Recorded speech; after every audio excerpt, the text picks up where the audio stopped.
Welcome to Conversations with Alya. Tune in for inspiration, information, and upliftment as creatives and entrepreneurs share their journeys, challenges, and successes.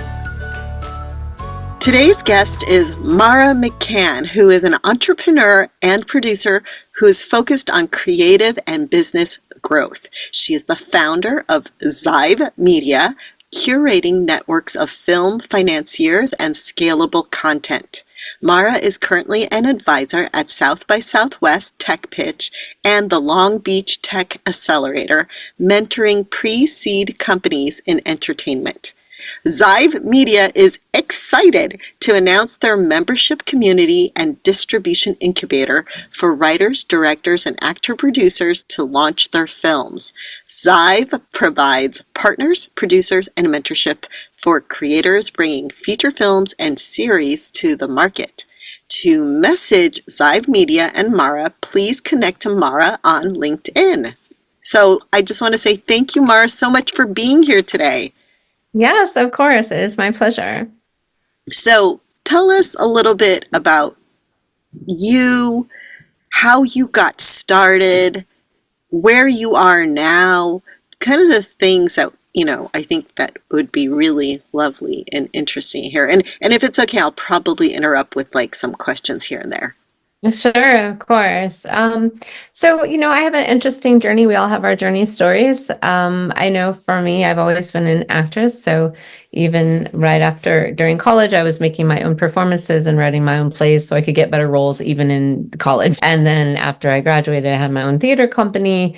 Later, I had a stint where I lived in Europe, touring with an experimental theater company. But I learned early on that I could always make money as an actress. And I think I was very lucky in understanding that if you understood business, you could always find yourself a job. And so even when I started my theater company right after college, I saw an advertisement for a grant. And I applied and didn't think that I knew anything about grant writing. I was just 25 at the time. But then I met with them and I learned that I could reach out, even if I didn't know how to do something, find somebody to help me, to tell me, answer my questions, and then really take action. When I got that first grant, it really set me on a path of really understanding myself as an entrepreneur and starting to develop and hone that. I think flash forward and, life in New York, my life, quote unquote, always in New York was in the startup world. And I was very lucky to have great mentors who really taught me about what it meant to be an entrepreneur, to be in the startup world, doing from sales and business development, strategic partnerships, and then also raising money. And all of this applies lovely and thankfully to the film business. which we are in. So during COVID, I didn't know what I was going to do because all of my acting work, of course, like everybody else, the acting work died. And I thought, well, what am I going to do with myself, And so I took a beat and had an idea. I'm like, well, what if I started teaching filmmakers business strategy? Maybe I would get better acting roles. And, flash forward a few more years later, and we have Zhive Media now. I'm producing multiple films that are coming out this coming year. I'm also acting with great other talent and really happy. And really, I think for me, what I learned is originally I'm from Iowa, just a gravel road, middle of nowhere. I didn't go to a famous school. I didn't really have a family, certainly of note. But when you really have just a desire to learn and can take the time to learn, a lot of things are possible, And so I think that my journey to this moment and creating an incubator for distribution and our network and amazing partnerships has really simply been based on my desire to learn. Mm-hmm. That is so fantastic, Mara. This is amazing, your journey so far. I know it's kind of crazy to try to synopsize your entire life in like this little few minutes, but you did fantastic.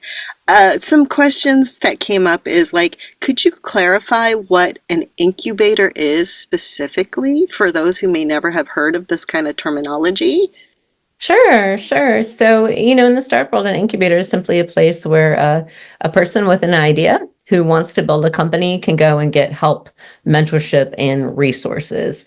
And so in the film business, I really felt like, look, guys, like your film is a business. You have to make an LLC. Any actors listening, that's what we have to do. Every film has its own LLC. So I wanted to create a space for filmmakers. And because so many of us actors now are writing and directing and producing, so we can have more of the work that we want to have and really owning our careers, I wanted a space we could really help people understand, what does it mean to make a financial model for your film? And what does that mean? What does it mean to get distribution? What does it mean to find producers who can seek money, those investors with you? So the idea of an incubator is simply a space with mentors and resources to help you execute. Mhm. Wow, that is so great. So it's almost like an incubator is kind of like a mentorship shop, a one-stop, or at least yours sounds like a Oh. one-stop mentorship shop for creating film or media or series, right? Basically, that's exactly it. And I like that. I mean, it's what I really felt when I was taking time to, and getting great mentors to teach me the business of the business.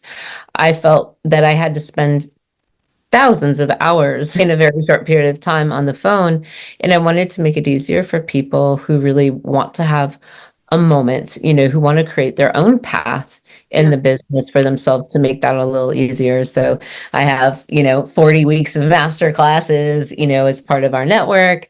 I have, a really lovely group of people. So I think it's really important for those of us that it's a different 2024 is different than 2020 is different than 2015, so it's really, we have to own our careers at a whole new level. Mhm. Wow, that's huge. That's I'm noticing that even I'm thinking about actually doing more like my own stuff. Before I was always like, no, I'm only just going to audition, you know.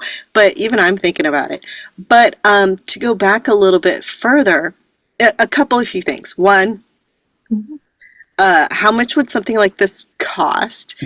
And what if there's a lot of people who might be listening who are actors who are like, quote unquote, starving artists right now? What do you recommend for people to do? So, how much does it cost? What do you recommend people to do if they don't have funds? And then some more questions later, but those two first. Sure. I think that, anybody, when, cash flow is a problem, right? You pay attention to that.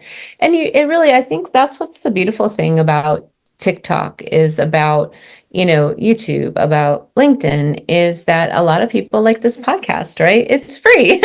People in the audience are going to get to listen to free. So it's really paying attention to, all the great coaches and mentors always have something that's free that you can go learn as much as you possibly can, and so I think the other great thing to do is volunteer. I mean, we all need to get paid and want to get paid, but volunteer, help a filmmaker like find locations and, start building a network, because you can learn on the job by volunteering your time. And for me, I think when you realize, like, well, if you don't have money, then you got to find time. You got two things. Either you have money so you can hire people, or you don't have money, then the only thing you got is time. But time is huge. So then you find the people you want to align with. You say, hey, Mara, like, I don't have money, but I got time. What do you need help with? I'm like, I need somebody like to edit, like, I don't know, 10 hours into TikToks. Can you do that? And a smart person would go like, well, sure, I have a great AI tool and I can edit all of those 10 hours in 10 minutes. I'll be like, smart you, let's work. So I think it's really that mindset of, there's always a way. I have one of our producing partners, and she has a thing. She says there's always a solution, but most of us are so used to seeing the problems that we never see opportunity. It just walks right by us. It's like those studies that are done with mice that, they grow up in a cage with horizontal lines, and when you put them in a cage with vertical, they can't see straight.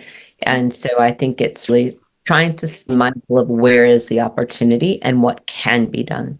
Right. Mhm. Oh, I love that so much. That's so great. Thank you. Um, so we were starting to talk briefly right before I hit record on the podcast, and you have so much experience. Uh, what are some things that you know based on your level of experience now, that you'd like to share with, actors, producers, filmmakers that you found would be really insightful and helpful Mhm, on their journey? mhm. One of the biggest things as of late that I talk a lot about, and I think that we all get, into this trap, is that a lot of times we might have this feeling of being stuck. And, we hear that a lot, like I'm stuck. And I think oftentimes too, in the world of self-help, we think, oh, it's something about me that I need to change. I'm procrastinating, I'm not doing enough, I need to do more, and that is why I'm stuck. But really, as an entrepreneur, what I've found in filmmakers, actors, we're entrepreneurs. This is like, welcome to 2024. This is what this is that when we get stuck, what it really is more about is that there's a who that we need to help us get to the next moment. And, I think a lot of times as actors, we think, oh, well, I just need an agent, then all my problems are be solved. And so there's one who. Here's the next trap, right? Is that we think like, though there's one magical person to solve all the problems, when instead, like my job every day is looking at like what's in front of me and who is the person that's going to help me either make that decision or understand my next steps. So I have an opportunity to pitch a pilot that I'd like to have done. And so that kind of just happened. And all of a sudden my brain was going to scrambled eggs, right? Like, how can all of this get done? But then I'm smart enough now to go like, wait a minute, full stop. I should call producing partner number one in Oregon and say, hey, I have an opportunity to sell this show, but I need you to help me. How can we make this happen? This pilot. And so I think a lot of times there's a who, and starting to pay attention that the solution to getting unstuck, sometimes you need to talk to, maybe as an actor, you feel stuck. Maybe you need an agent, but do you need a brand manager to help you understand a better photo shoot? Or maybe your who is somebody to help you make a newsletter that looks better. Maybe your who is somebody to, teach you how to make better TikTok content, So I think really paying attention to that the solution that you need right now to get unstuck is often a who. Who is it that you can call to help solve a problem and or help you make a decision? I think a lot of times there's so many decisions every day that we have to make. It's very daunting. And, sometimes my who is like, I better call my admin, or my who is, one of our finance partners, my who is going to help me solve this problem, not how do I do it alone. Oh, that is so great. Because I know, at least for me, I do think, how do I solve my problem of being stuck? And I'm thinking, and then I have that's very limited. Who, it's who, right? I think we all, and that probably should be a t-shirt or something, but yeah, we think, how can I solve me being stuck? It's not it's who can I call to help me? Who, Wow. and I think what I found too is that the most confident people are the ones who are most adept at asking for help. And it comes from this like lack of confidence, in ourselves, which is fine, about this barrier, because there's always this barrier in asking for help, and getting on the call, getting on the phone, saying, hey, I need help solve this problem with me. But there are moments where that I think when you get tired of just feeling that stuck feeling, it's worth it. And what I have confidence in myself now is that I will take action, And so for me, I made a big shift in like my identity wasn't like, oh, everybody needs to think that, I can handle everything. Yeah. No. My confidence comes from the fact is that if I call Matt, well, I'm going to call Matt tonight after we do this podcast, and I'm going to ask him about a finance model. My confidence is that whatever he tells me, I will take action on. And that's where I feel my confidence is that I will take action. So it Wow. makes it easier for me to pick up the phone. Mhm. Wow, that is great. And you said that originally you didn't have that confidence. What Mm-mm, did you, did not. right, so that's huge. How did you develop this confidence now? I mean, now obviously you take action, I think. this. Mhm, How did your mhm. identity change? Or how, maybe I'm asking too many how questions now. I don't know. Yeah, no, no. It was interesting. It was a very firm pivot mentally. I think it was the, judgment that I thought people would judge me, that I couldn't be a successful founder or I wasn't a successful entrepreneur, or, if I came in with more questions, that, they would question my ability to do the job. And I think that's what I really discovered for myself is like, oh, if I ask them a more proactive question or a deeper question or a more analytical question, that people will, doubt my ability. And when I started really understanding that, and then there was really a moment with Zive where this was early on, but there was about 6 months and I was like, I'm not growing. What is going on? And I think the problem with it is that, and this is a lot of times I decode for a lot of people, why are they stuck and how to be kind of unstuck. But what I realized is that I had been a very successful in the startup world because I was the girl that never had to ask for help. I Mhm. was the girl that people could rely on to get the job done, and no matter what. And what's hard when you want something else, right? Which it was, I'm growing my own company. There was a moment that, oh, if I don't start asking for help, we're going to fail, period. Mhm. And skill set that I built my first success on is not the skill set that success number two comes on.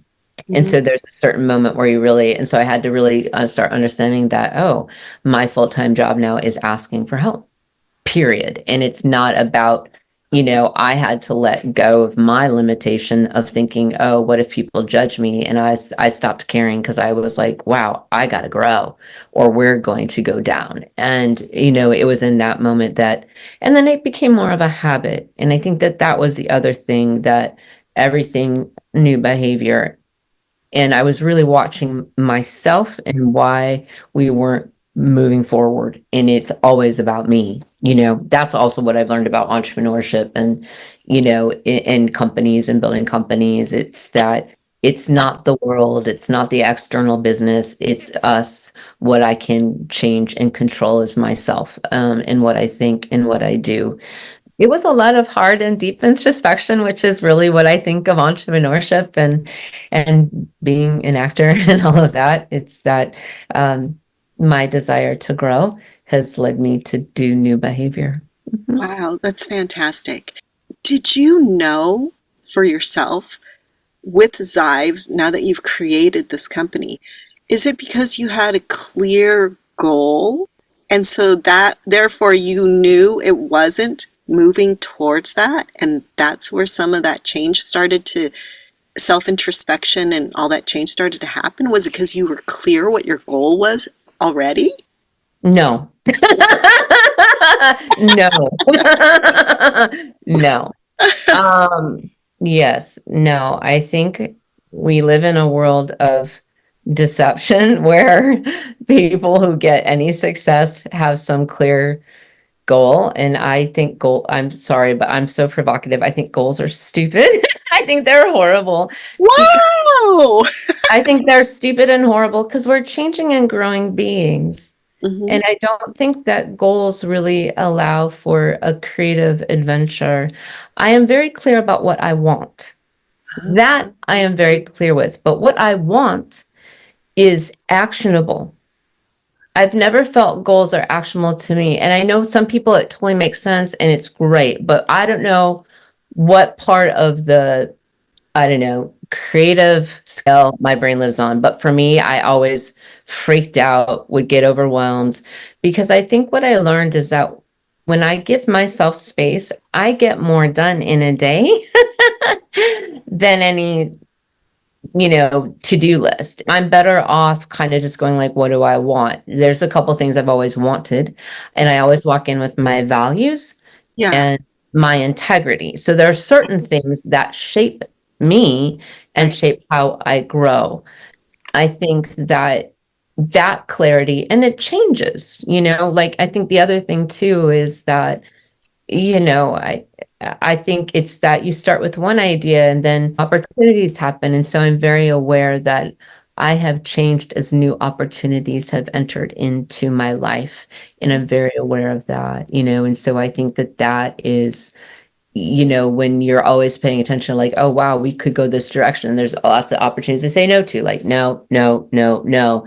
And then there's other stuff where I'm like, well, wait, we got to pause a second. Maybe there's something here and we need to go full force in. So I think more for anybody listening, as growing entrepreneurs, it's having the space to get a little quiet inside, and really be checking in with ourselves, like, hey, am I moving forward? Whatever that is for you that day. Mm-hmm. Yeah, that's fantastic.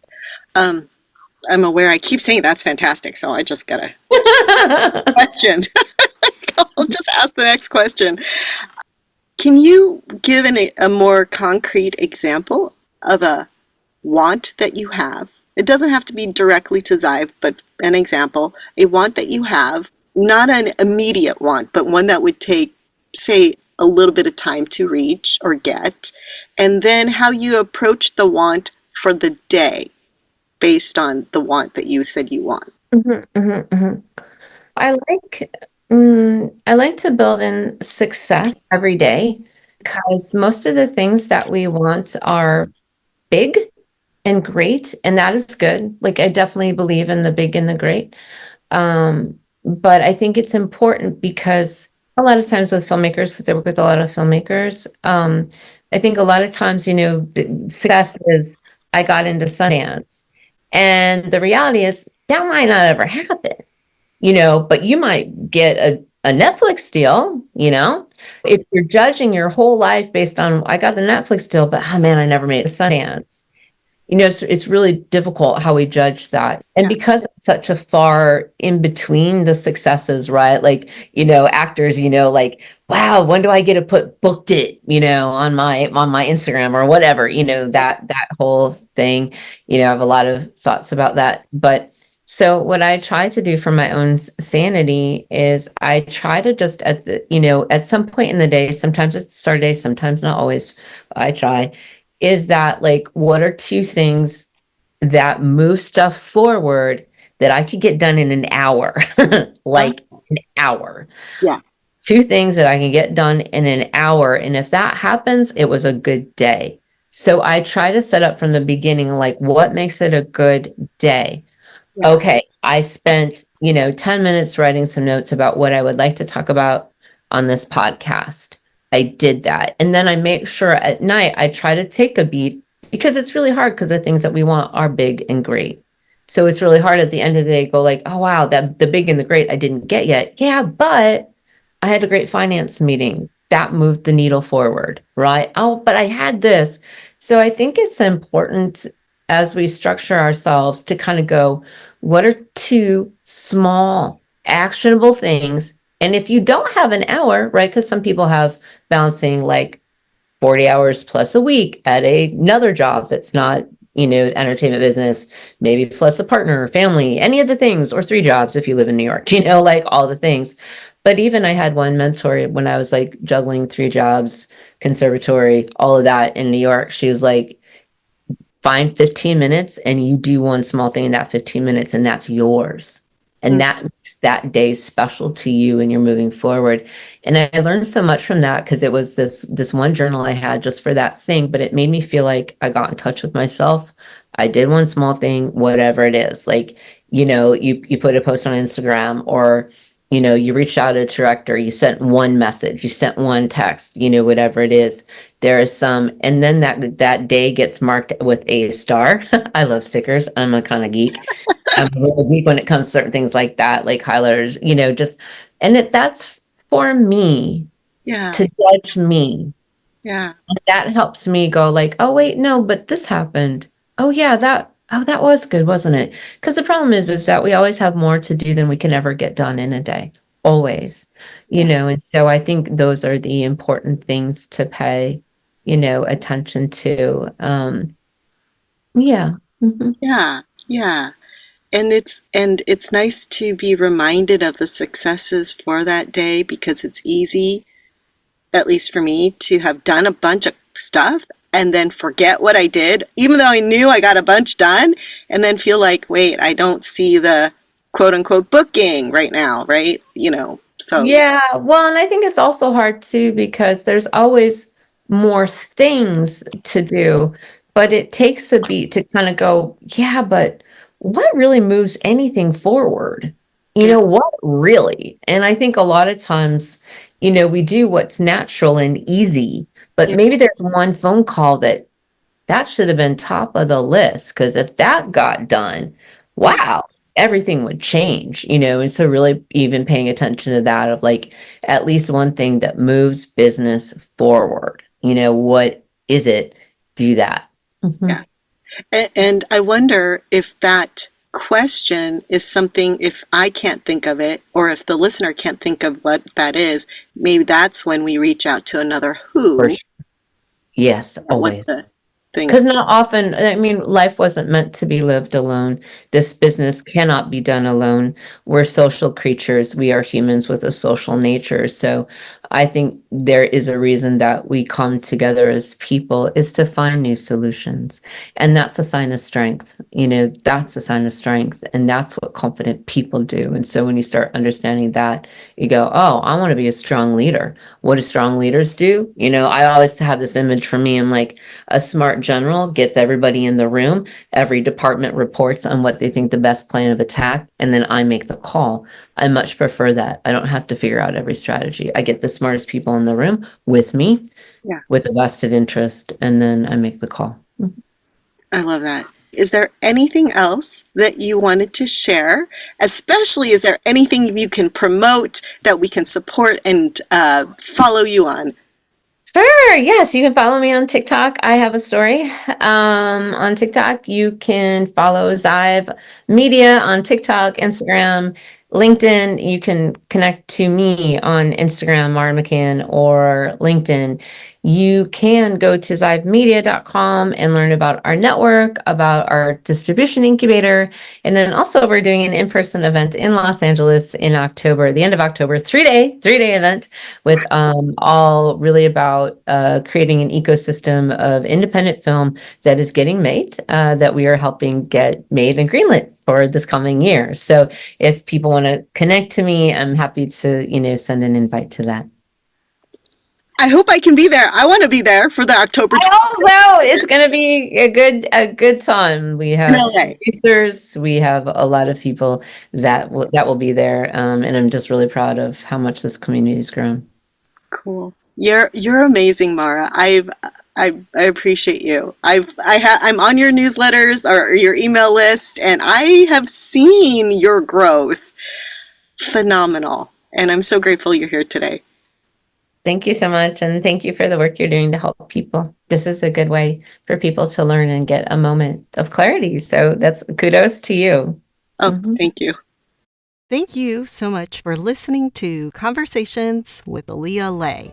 I'd love to hear from you. Follow me on Instagram at Alya Lei, ALYALEI.